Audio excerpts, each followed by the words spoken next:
Hello 11th English medium. How are you all? Welcome to Convent English High School.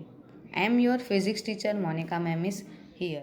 In a previous lecture, we studied about what is physics, what is science, right?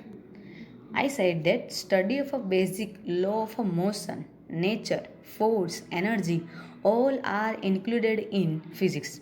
Means physics is everywhere.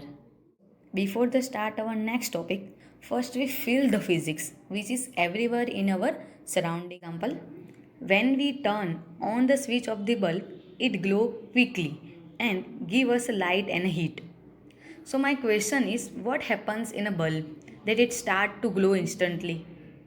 सही है कि नहीं? सोचो ऐसा क्यों होता होगा कि जब हम स्विच को ऑन करते हैं तुरंत ही बल्ब ग्लो होता है और हमें हीट और लाइट देना स्टार्ट करता है. सोचो सोचो ऐसा क्यों होता होगा. चलो मैं ये बता देती हूँ. There is a physics. Let me explain how. Reason behind this is electric current. When you turn on the switch, electric current pass through the conductor and here wire is the conductor. यहाँ conductor के रूप में क्या है? Wire है.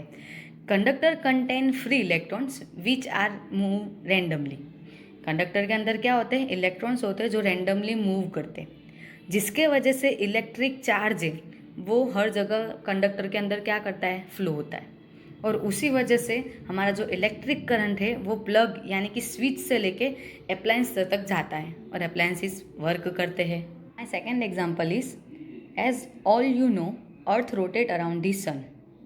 As all you know earth rotate around the sun. So why don't we rotate. जैसे हम सबको पता है कि अर्थ सन के आसपास रोटेट करती है, तो अर्थ रोटेट करती है तो हम तो अर्थ पे ही रहते हैं, तो हम रोटेट क्यों नहीं करते? सही है कि नहीं? आपको भी कभी ऐसा क्वेश्चन होता होगा. होता है. There is also physics. We do not rotate due to the gravity. We do not rotate due to the gravity. अब आपको ये होगा कि अब ये ग्रेविटी क्या आ गया. अब ग्रेविटी क्या है? तो gravity is a force of attraction between the two object. Gravity is a force of attraction between the two objects. It pulling object together. It pulling objects together. ये दो ऑब्जेक्ट को एक दूसरे से क्या रखती है? बांध के रखती है, जोड़े रखती है. My third example is, when we throw any object upwards then that fall towards the ground. Why would this happen? कोई भी चीज़ को हम अगर ऊपर की तरफ फेंकते हैं तो वो चीज़ वापस से ग्राउंड की तरफ ही आती है. तो ऐसा क्यों होता होगा? ठीक है. तो फिजिक्स इज हियर ऑल्सो. यहाँ पे भी फिजिक्स है. All this is due to the gravitational force.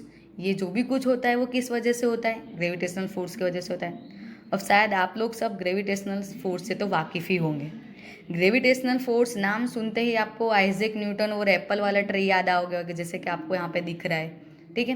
हाँ, तो अगर आप यही सोच रहे हो तो आप राइट हो. So gravitational force is attraction between the particles of a matter. Gravitational force is a force of attraction between particles of a matter. Gravitational is a force with which earth pulls everything towards itself. Right.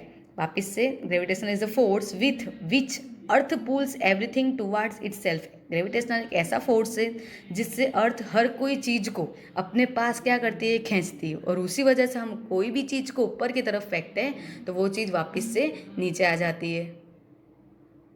I hope everyone has experienced physics and enjoyed my lecture. Thank you.